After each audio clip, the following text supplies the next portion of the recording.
We have reached a grim milestone. The coronavirus has now killed 1 million people around the world. Efforts are ramping up to deliver a vaccine, and hundreds of local people have offered to become test subjects.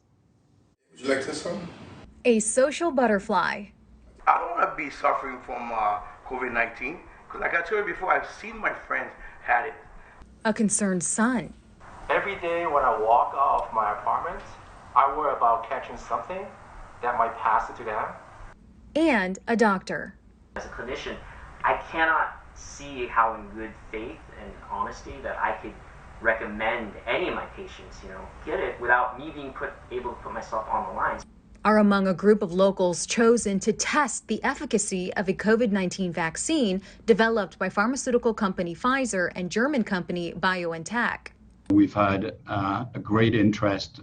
Over 2,000 people in Hawaii contacted us about being in the study. Over 400 Hawaii residents made the cut. Dr. David Fitzpatrick says the University of Hawaii is one of 120 sites worldwide testing this vaccine. 44,000 people volunteered. Some received the vaccine, others are injected with a placebo shot. They won't know whether they're getting the vaccine. This is called the double-blind trial. So it's double-blind because volunteers don't know, and neither do I, because I have to assess whether people are getting side effects related to the vaccine. I had a muscle ache for about a day after my first shot. After the second one, I had a little more muscle ache, maybe like 2 days, and it was kind of achy. I was very nervous because now I'm going to put something in my body. I'm not 100% sure what it is, what will it do, but from my research, I feel confident that it's going to be a good thing for myself, my parents. You don't know what's going to happen to your body, right? So I was a little bit, I hope something doesn't happen. The only things I ever had reaction to it, did read that there were some side effects. So I don't know if it's part of it, but I did go to the bathroom a lot. Other than that, I'm fine. Everything has been going better than I expected in this trial. The lack of significant side effects has certainly been a nice surprise. Dr. Fitzpatrick says data will be collected over 2 years.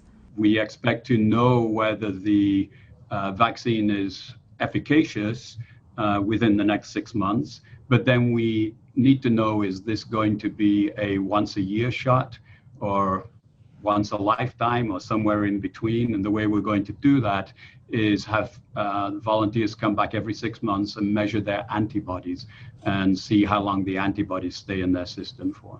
Creating a COVID vaccine is a complex process, Dr. Fitzpatrick says, with a lot of unknowns.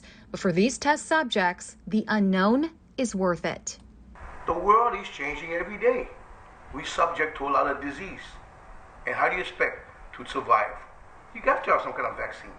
I can't wait till the day I go out and feel safe, and I don't have to, when someone sneezes, I don't have to look at them all weird.